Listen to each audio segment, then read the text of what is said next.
Good afternoon. I'd like to call the Emergency Policy Group meeting to order. Hope everyone had a pleasant weekend. Will the clerk please call the roll? Miller, Here. Overman, Here. Merman, Here. Cronister, Here. Castor, Here. Ross, Mayor Ross, I think the vice mayor is sitting in form. I don't know if he's unmuted or can't hear you or something. I see him sitting here. he said his vice is in. His vice mayor is sitting here. I see him.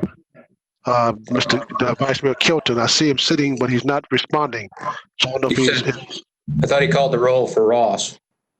I'm sorry, that was Ross. I'm sorry. My bad. Oh, it's quite city.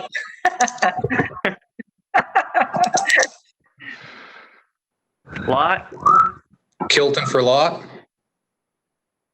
okay. Snively, Miss Snively, all right. I believe you have quorum, sir. Thank you. I'm sorry about that. I wasn't listening that well. We're now moving to the public comment section. I'm going to put something new on the public comment section today. The Emergency Policy Group, the EPG, welcome comments from citizens about any issue or concern. Your opinions are valued in terms of providing input to the EPG members. However, it's requested at the same time when you address the EPG that comments are not directed personally against an EPG member, a staff member, or a presenter, but rather directed at the issues. This provides a mutual respect between the EPG members and the public. 20 minutes has been set aside for public comment. The first speaker is Joseph Hands.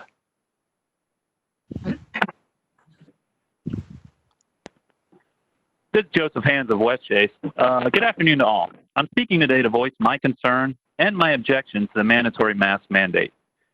I've recently traveled out of state and in-state to areas without a mask mandate. In these locations, I've observed people that wish to wear a mask wearing one, those that don't wish to wear a mask not wearing one, and both parties conducting commerce and supporting the economy in peace. However, when returning home to the Tampa Bay area, I witnessed anger, vulgarity, and division. Many loyal customers stormed out of businesses never to return. These small scrimmages many times go unreported to the police and therefore do not show in statistics. In this time of great divide in our nation, the last thing we need is another wedge to divide us even more. I'm not here to debate the effectiveness of the mask, only the liberty of use. The fact that there are at least 2 lawsuits, numerous complaints, and angry people all throughout the county threatening violence proves that this is a bad idea and not a true representation of the voters that are represented. To summarize, I would like to ask that the group and the mandate be rescinded and the free citizens of the Hillsborough County be allowed to make their own medical decisions and conduct commerce in harmony. Liberty is the soul's right to breathe, and when it cannot take a long breath, laws are girdled too tight. Henry Ward Beecher. Remember, rescind equals re-election. Thank you for allowing me to speak. Keisha Katsaris, I think that's how it's pronounced.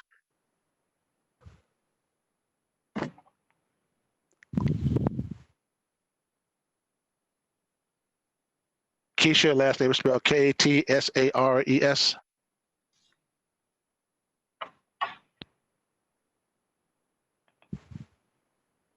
Did she drop off?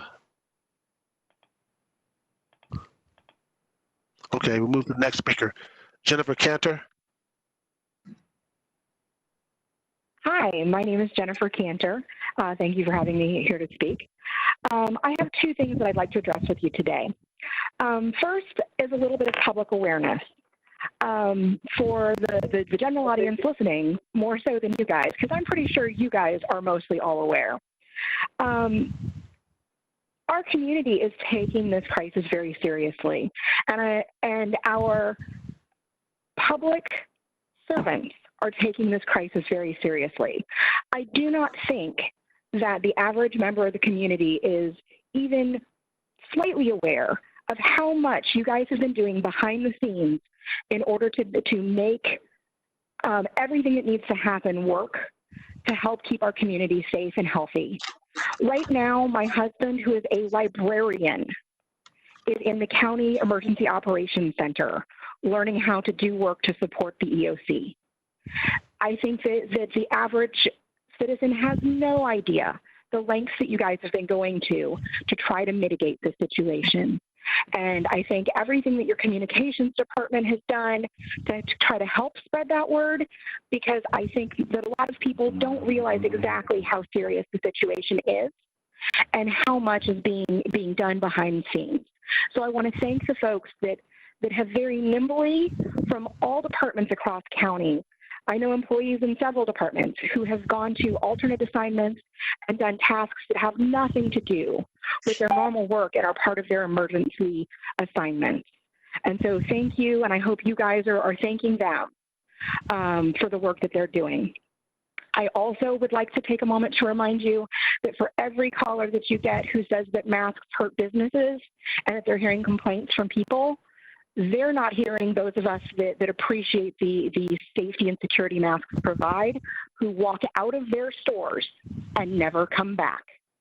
So when they see their businesses failing and folks not coming back. Thank you, Ms. Cantor. Your time is up. Those of us who wanted the mask. Thank you, ma'am. Your time is up. Thank you. Catherine Palmer. I am Catherine Palmer. I am here today to support the mandatory face coverings to slow the spread of COVID-19. As our elected leaders, we have placed faith in your decisions and actions to safeguard and promote the general welfare of the citizens of Hillsborough County. I, as well as many others, trust your judgment, founded upon the basis of science and knowledge of your experts in many fields. These experts, continually updating their data, keep saying these three things: wear masks, wash your hands, stay at home as much as possible. My daughter and I work in the convention part of hospitality. We have been out of work since March and will remain out of work until the numbers drop and public confidence comes back and safety in numbers can be assured. While some of the general public think this is over, those groups that hold conventions and banquets disagree, and as such, a portion of our economy continues to be shut down. We would rather that such precautions as wearing masks stay implemented until the numbers drop to ensure an eventual return. Please do not barrel forward because of a promise or a plan. Such promises or plans don't matter to the invisible destroyer that COVID-19 is. By saying this, I acknowledge that doing the right thing can create hospitality and unpopularity. But based upon your experience, knowledge, and data, I am sure you will do what is right for our future. That your decisions are based upon fact and data, not politics, short-sightedness, and selfishness. Life is full of hard choices, and many of those come from doing the right thing. We are in hard times, caught between decisions that are the difference between life and death, and this is the crux of your work. But in the end, if you can look in the mirror and say, well done, I have attempted to save many, I will stand with you. And if your decisions call for stricter measures to ensure our tomorrow, I will stand with you so that we may emerge from all this with a sense of safety to move ahead. Thank you for all that you do. Jason Kimball. Hey guys. So I appreciate the 3 no votes last Monday. I'm glad we have people who see the lack of scientific evidence and who respect the Constitution. But Commissioner Merman, Vice Mayor Ross, Hillsborough really needs you guys to vote no. Do not allow yourselves to be influenced any longer by the tyrannical radicals in this group. They are truly radicals. They are blindly, obstinately supporting mask mandates with no scientific evidence for no reason other than political gain. It has now been 3 weeks, so we won't get a wise answer from the experts about how there's a 2-week incubation period. It's been 3 weeks. There have been no results. The mask mandates have done nothing to curb new case numbers because face coverings are totally ineffective. You're dealing with doctors who are obsessed with the spread of the contagion, but focusing on that has been futile, as widely predicted. The EPG experts should be following the science and focusing on immunity, but they don't. They have high occupancy at their hospitals. They parade their occupancy numbers in front of the EPG like they paraded their deceased patients. In reality, those numbers are because of their treatment protocols. They have nothing to do with masks. We don't have the entire United States saying, oh, look at Tampa, look at the incredible results they're having there. Those aren't the doctors you're bringing on. The doctors coming on today, just like the previous times, have no evidence to support mask mandates. I've listened, you've listened, we've all listened to what they have to offer in terms of evidence of mask effectiveness, and it simply doesn't exist. So we have to stop killing our community. Ultimately, you guys are not rulers. You're accountable to the people, and I'm telling you, especially Vice Mayor Ross and Commissioner Merman, the people will hold you accountable come Election Day. The radicals won't be there to protect you in the future. They only need you now. You think the majority of Hillsborough citizens approve of what you're doing? You're wrong, Commissioner Merman. They don't. Do not allow this emergency policy group to dissolve in shame. Do not do the mask mandate. Thank you. Thank you very much. Thank you. Thank you. He needs to not attack us personally. Commissioner Merman, you're right. I think that's the same guy I had the conversation with last week. That's why I changed and brought forth a statement asking him not to do that. And he just doesn't get it. And I'll be watching for that name again next time we have a meeting. Thank you. You're welcome. That's my fault. I should have stopped him immediately. I apologize for that. I apologize. Okay. Leslie Forrester. My name is Leslie Forrester, and I live and own a now paused business here in Hillsborough County. Thank you to the entire EPG for their diligent efforts to ensure the health and safety of our community. In the absence of consistent, evidence-based policies and actions at the national and statewide level, we depend on you to make wise decisions and mandates for us. Help us, Obi-Wan. You're our only hope, so to speak. And we badly need help. As of yesterday, the Johns Hopkins data lists our county as the 4th worst in Florida and number 30 in the entire country in confirmed cases. And confirmed cases equals community spread. Current data does not reflect now. It reflects the spread and behaviors of 3 to 4 weeks ago. I have an older loved one who was strictly sheltering in place, but went to the doctors on June 24th. Then got a phone call on the 26th asking them to be tested. Someone working in the office had tested positive. The first local appointment wasn't available until the 9th of July, and they were told they would get results in 5 to 10 days. Still waiting. I encourage you to look at where you would like to see us in 3 weeks and take action now, setting benchmarks in the data to make real and significant changes. You've led us all into the room where it happens, but listening to you relitigate the good, necessary first step of our mask order every week, it steals the time you need to move on to the vital second and third steps. Why not say now that the mask order will be in place until we reach the CDC recommended average of 5% positive? Why not say now when ICU capacity reaches a rolling average of 90% that we need to close down non-essential indoor spaces where it is necessary to remove masks, taking indoor dining back to carry out only? How bad do we have to be to see us roll back to a full shelter in place? Decide now, based on science and data and not politics. Only controlling the spread of COVID will allow us to go back to normal. I thank you for your time. Thank you. Paul Thompson. Hi, this is Paul Thompson. Thank you for having me. I'm actually here with some good news and to talk a little bit about the statistics. Firstly, I assume most of you have seen that the Hillsborough percent positive dropped today to 12%, which is the lowest it's been in weeks, which is great news. I'll talk a little bit about the media. Yesterday, we saw the news media show what it looks like when the data is reported unbalanced. I'm sure everybody saw Florida get slammed for the Sunday's data of 15,000 cases.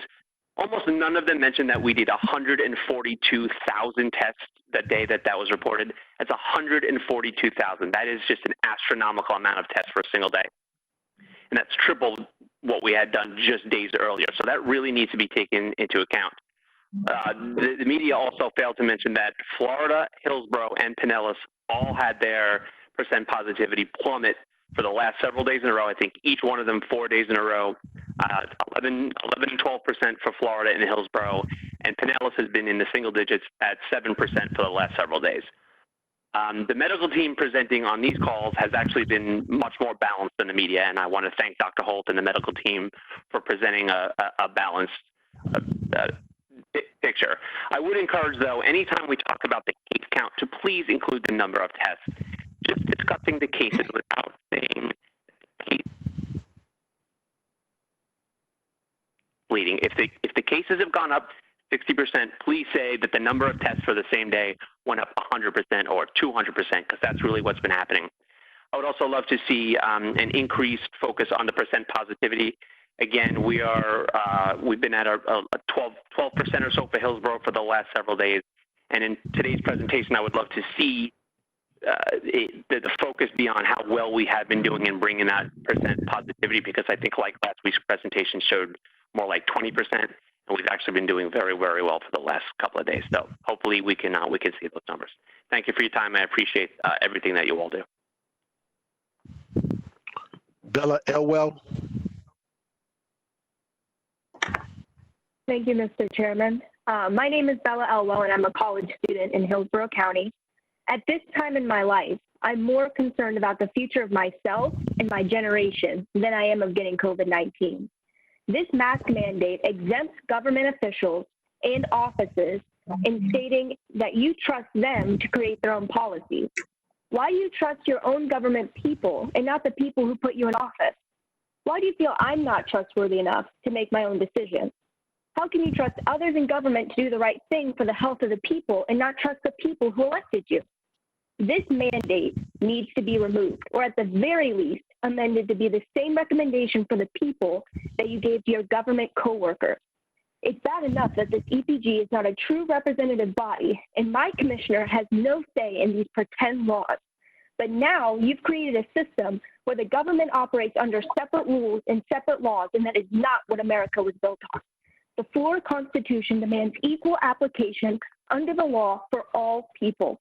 You need to stop violating our Constitution. You need to trust the people who have elected you, and you need to repeal this order or make it voluntary for the people like you've made it for the government. Thank you. That was our last speaker. Let me apologize to Commissioner Merman and Mayor Ross for not intervening when the gentleman was saying some things to you. I did that last week when the person, I think it was the same gentleman, started to attack some other members of the commission. That's why I came back today and developed this public comment notice that I read before the public comment, which says, however, it is requested at the same time when you address the EPG members that comments are not directed personally against an EPG member, a staff member, or presenter. And I'm hoping that everyone out there that's listening right now, that I'm going to read this at every meeting, and those of you who want to attack either an EPG member or a staff member or presenter, I will ask you to be cut off. I will ask you to be cut off. We respect you when you have your comments. No one interrupts you. When you start attacking the members, then I will ask you to please not do that. And if you continue, I will ask you to be cut off, because that's not how it should be handled. And again, Commissioner Merman and Mayor Ross, I apologize. Thank you. Thank you, Commissioner. You're welcome, sir. You're welcome, Commissioner Merman. Emergency Management Update, Mr. Tim Dudley. Good afternoon. Teams continue to work hard behind the scenes to conduct emergency operations. Total tested last week, 10,448. Our Brandon site will be increasing capacity. It will conduct 800 tests per week, up from 300 per week. And I'd like to thank that staff out there for making the adjustment. Our Town and Country site will be online this Friday, 17th of July, working with our partners at Tampa Family Health Center. So we'd like to welcome them to the operation, and we look forward to working with them. Logistics. There were 93,750 cloth masks distributed by the county library teams. So I'd like to thank those teams, and I'd like to thank the caller for calling in and recognizing some of our folks that are working hard behind the scenes. I appreciate the comments, and I'm sure that the team does as well. In logistics, we're working with the supervisor of elections to submit requests to the state for surgical masks, wipes, and hand sanitizers. The acquisition of these supplies will ensure that personal protection is in place prior to elections. We have 0 guests in quarantine and 29 guests in isolation. This concludes my update. Any questions? Thank you, Mr. Dudley, and I don't see any questions. Again, thank you very much for all that you do. Thank you, Dr. Mr. Holt. Chair. You're welcome, sir. Dr. Holt, Public Health Update. Yes, sir. This is Dr. Holt, Florida Department of Health, Hillsborough County. We will be presenting the epidemiological and hospital data. I'll be doing my high-level observations with Mr. Wagner providing the detailed graphs that he prepares for us. Second slide, Mr. Wagner. So as of this morning, we have 19,828 confirmed cases of COVID-19. That's an increase of 658 from yesterday, the number you see, 19,150. I would note that this trend has continued to show some slowing. Overall, 1.28% of our total population has tested positive. We've had 188 deaths, which represent 0.01% again of the total population.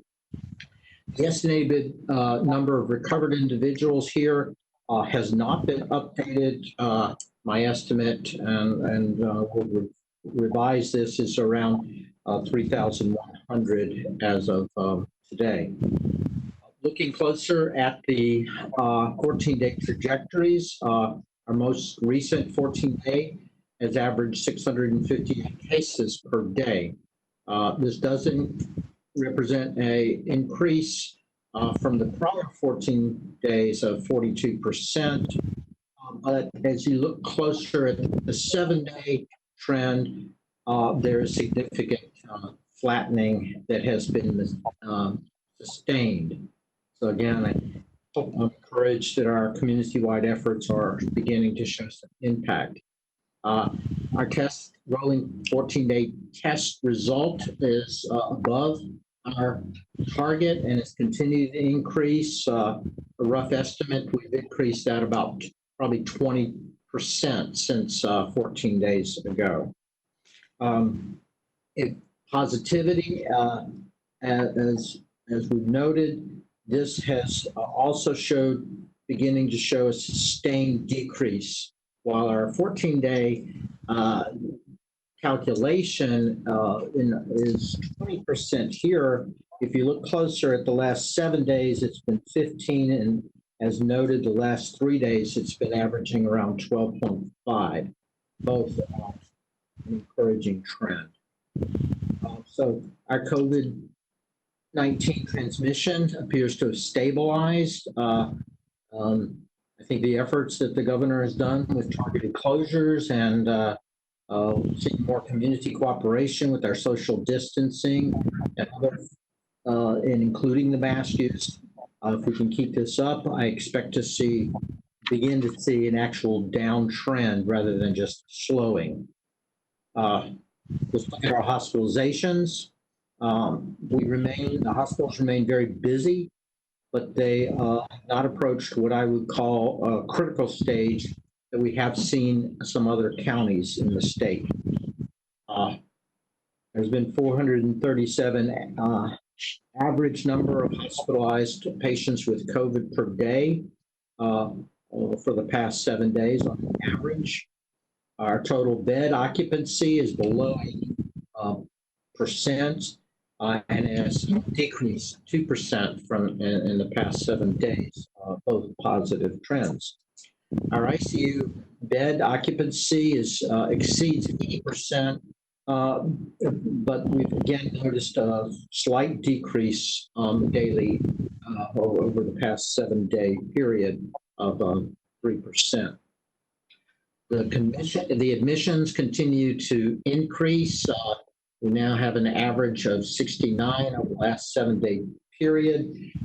Would note, looking closer at the admissions for our long-term care facilities, which I had mentioned previously, I do continue to see an increase. In the past week, we had 81, and that's a significant and steady noticeable increase over the past several weeks.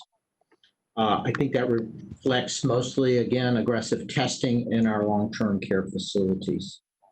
Our deaths updated, we have 188 Hillsborough County residents that have died of COVID-19.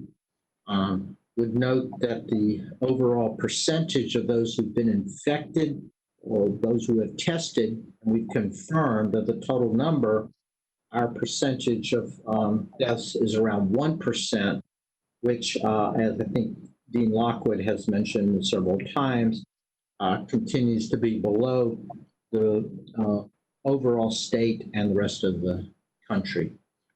I'll stop there and then ask Kevin to proceed with his graphs. Thank you, Dr. Holt. Again, Kevin Wagner, Business Analyst for the Healthcare Services Department. As of, again, this morning, it's nearly 20,000 cases on the aggregate for Hillsborough County. The majority, again, are still women. Around 52 to 53% of the cases are women, to men 47 and 46% or 48% respectively. To date, we've tested over an estimated 11% of the population. It's probably closer to 12% as of with today's number factored in respectively. But again, about 12%. Looking at the age breakdown on the aggregate, we are still seeing the highest of the entire event in the 25 to 34 age range and the 15 to 24 age range.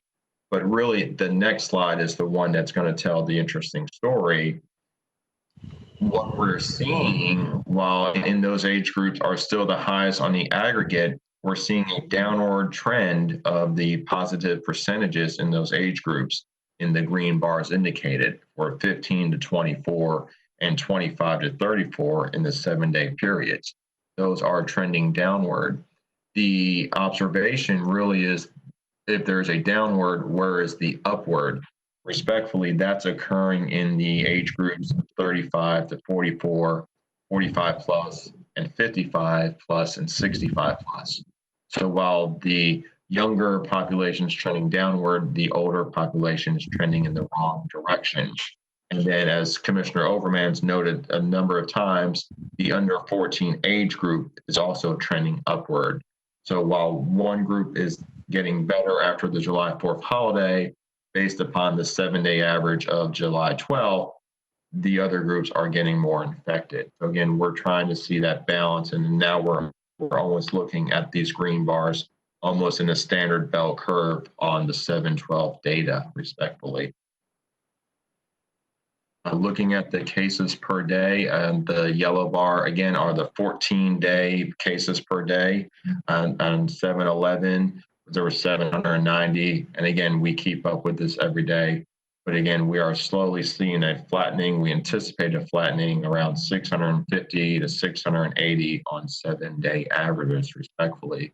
So we hope to see this start trending to be plateauing and then decreasing. With regard to testing, as Dr. Holt indicated, testing results are above the estimated from Dr. Lockwood at USF of 2250.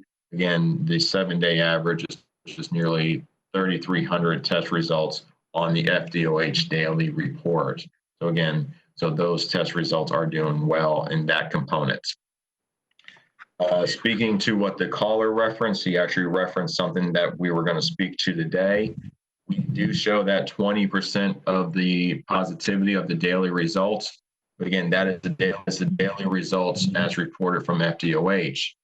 What is on the other end of the spectrum on the caller was the dealing with the testing and the positivity of those testing percentages as they're reported. So our plan, when speaking with Dr. Holt a couple hours ago, was to remove this slide and adjust it down or adjust it appropriately with more of a testing focused and a testing positivity percentage, where you'll see a daily average of around 12%, but a 14-day average of the testing around 16%. While these green bars show just the daily results as reported, the testing component is the other one we're going to focus on. So we're going to slide this one out and put that one in respectfully.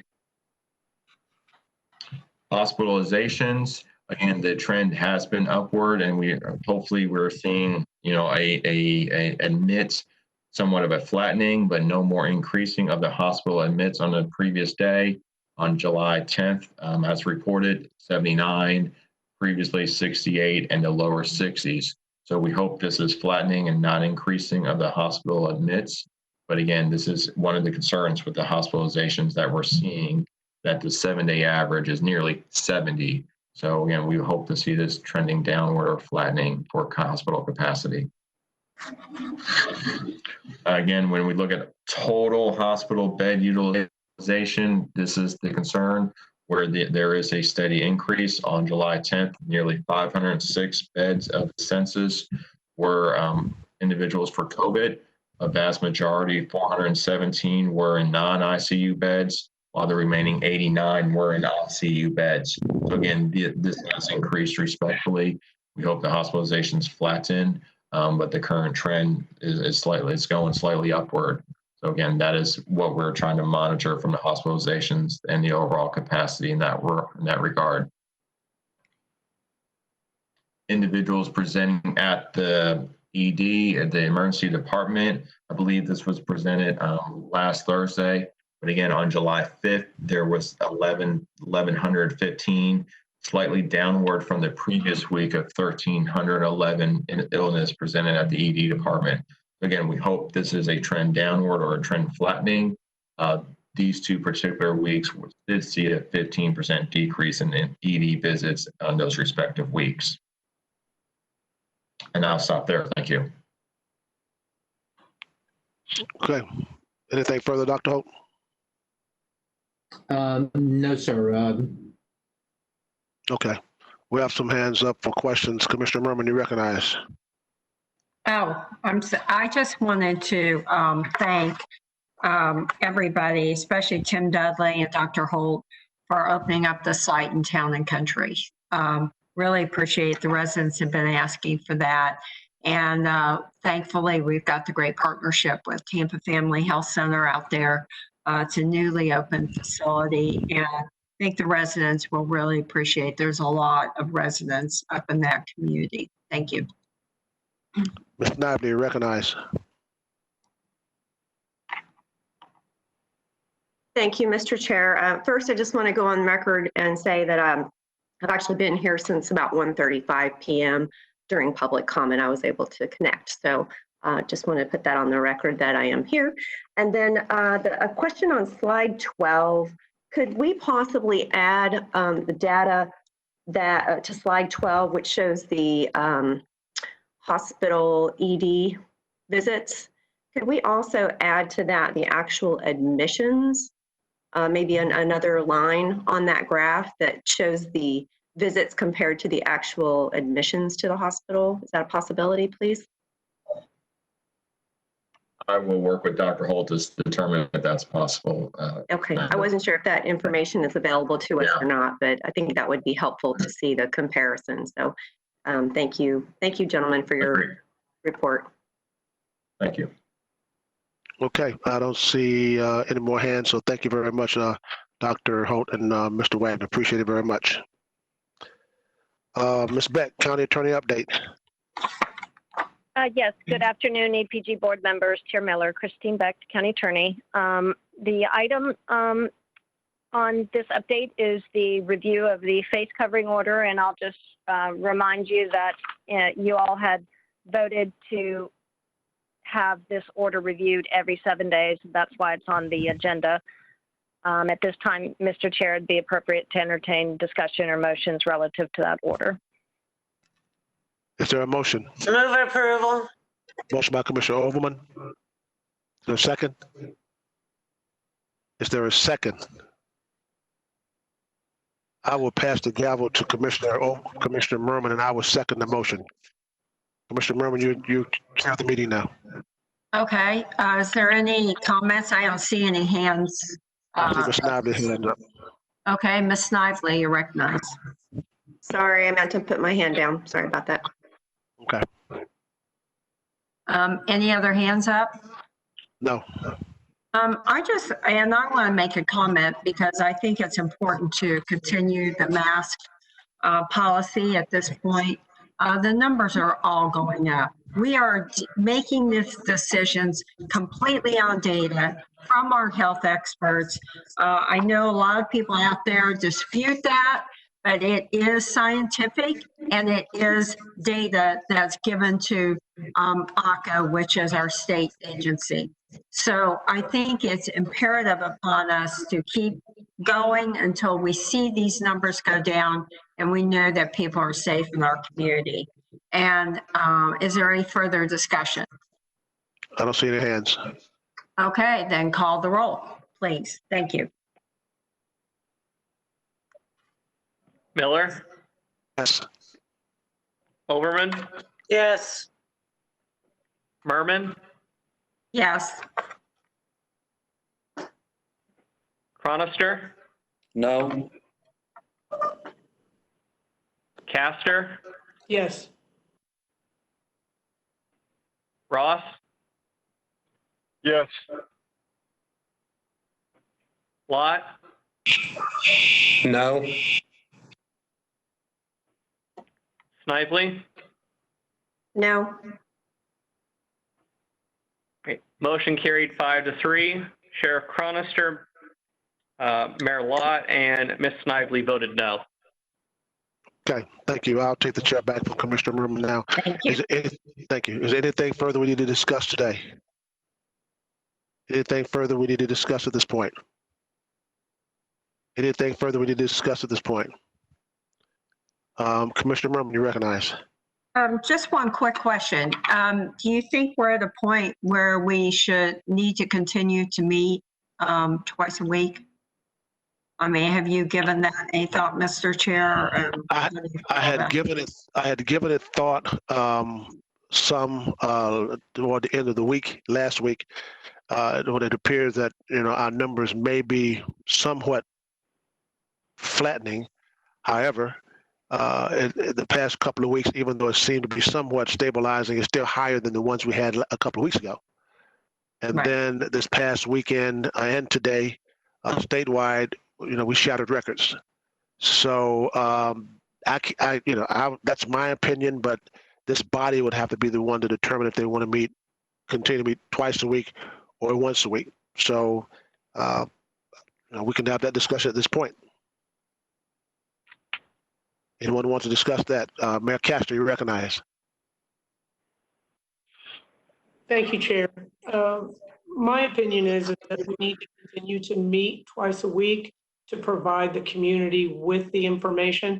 But I would be in favor of having a Monday meeting that is nothing other than presentations, to have the information that is provided by the experts, by Mr. Dudley, by Dr. Holt, by Mr. Wagner, to have that information that is important to our residents. And then on Thursday, have more of an open discussion, because these are very time consuming. I'm quite certain for the county's administration to put them together. But I do believe that our communities, various communities, depend on the information that is provided by this emergency policy group. So I would vote in favor of continuing the twice a week until we've seen some dramatic downturn. We're out of the woods on this COVID-19 issue. To have a shortened Monday meeting with presentations, and then on Thursday, the open discussion. Thank you. Okay. All right. Commissioner Overman, you recognize. Thank you, Chair. I just wanted to publicly say thank you to not only our staff, but everyone that's working on fighting this virus as it continues to spread across our communities. And thank those that are being part of the solution. We have a lot of companies, a lot of businesses that are working very hard to enforce our executive order that employees wear masks or face coverings in order to fight the spread. We have an order in place that allows for masks to be legally worn, and it's fine to do so. And we have a lot of our citizens that are making a difference, which is why we've seen some improvement in our numbers. But that doesn't mean we stop. And so the diligence that our community is doing, I just want to say thank you, and keep doing the great things to help us get back on track, because our healthcare workers need it, our kids need it, our elders need it, and our businesses need it. So thank you so very much. Okay. Commissioner Merman, your hand's up again. Thank you, Mr. Chair, and thank you, Mayor Castor. That's exactly what I was getting to. If we could have an abbreviated meeting on Monday and then go into more of a heavier discussion on Thursday, I think that would be very beneficial. But I think you're right. Until these numbers go down, citizens want information. So that's where we're at. Thank you. Okay, is there anything further we need to discuss today? Anything further we need to discuss today twice? Ms. Snively, you recognize. Thank you, Mr. Chair. Just a quick update. I'm hoping that the information I share with regard to the school district is helpful to the members of the EPG in answering some of the questions that they might be receiving from the community and their constituents. But we do have this week another workshop with the school board and the superintendent and his staff to discuss the reopening of schools and to try and answer as many questions as possible so that parents can make their decision on whether or not to send their children back to school. And I also, we are hosting the Department of Education, the Florida Department of Education board meeting. We'll be coming to Hillsborough County to Strawberry Crest High School this week to host the meeting, and hopefully we'll have some more information coming out of that meeting as well to share with constituents on Thursday. So thank you, as always, for allowing me to interject some comments about the school district. I appreciate the time. You're welcome. Is there any further discussion on any topic at this point? Going twice, going thrice. Thank you. Everyone have a great remainder of the day, and we'll meet again on Thursday. We adjourn. Thanks, Chair. Thank you. Thank you. Thank you.